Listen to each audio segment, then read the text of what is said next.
ज्योतिषशास्त्रानुसार काही राशींचे लोक त्यांच्या दयाळू आणि निर्मळ स्वभावासाठी ओळखले जातात। यामध्ये या 5 राशी येतात ज्यांचे मन निर्मळ मानले जाते। पहिली राशी आहे कर्क राशी। कर्क राशीचे लोक खूप संवेदनशील आणि दयाळू स्वभावाचे असतात। ते इतरांची काळजी घेतात आणि त्यांच्या भावनांचा आदर करतात। त्यांचे मन खूप मऊ असते आणि ते इतरांना मदत करण्यास नेहमी तत्पर असतात।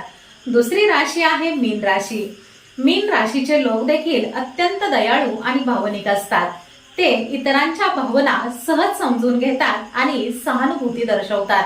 त्यांचे हृदय कोमल असते आणि ते नेहमी इतरांना मदत करतात। तिसरी राशी आहे तुळ राशी।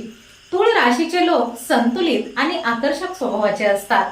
ते नेहमी योग्य निर्णय घेण्याचा प्रयत्न करतात आणि सर्वांना आनंदी ठेवू इच्छितात। त्यांची गोड बोलण्याची पद्धत आणि चांगले वागणे लोकांना आकर्षित करते। चौथी राशी आहे कन्या राशी। कन्या राशीचे लोक बुद्धिमान आणि मेहनती असतात। तसेच ते इतरांना मदत करण्यास नेहमी पुढे असतात। ते वचनबद्ध आणि विश्वासार्ह असतात आणि तुमची कोणतीही गोपनीय गोष्ट सुरक्षित ठेवतात। पुढची 5वी राशी आहे मिथुन राशी। मिथुन राशीचे लोक खूप मजेदार आणि उत्साही असतात। त्यांच्याकडे शब्दांचा भरपूर खजिना असतो आणि ते सर्वांशी सहज मैत्री करतात। त्यांचा आनंदी स्वभाव लोकांना त्यांच्याकडे आकर्षित करतो।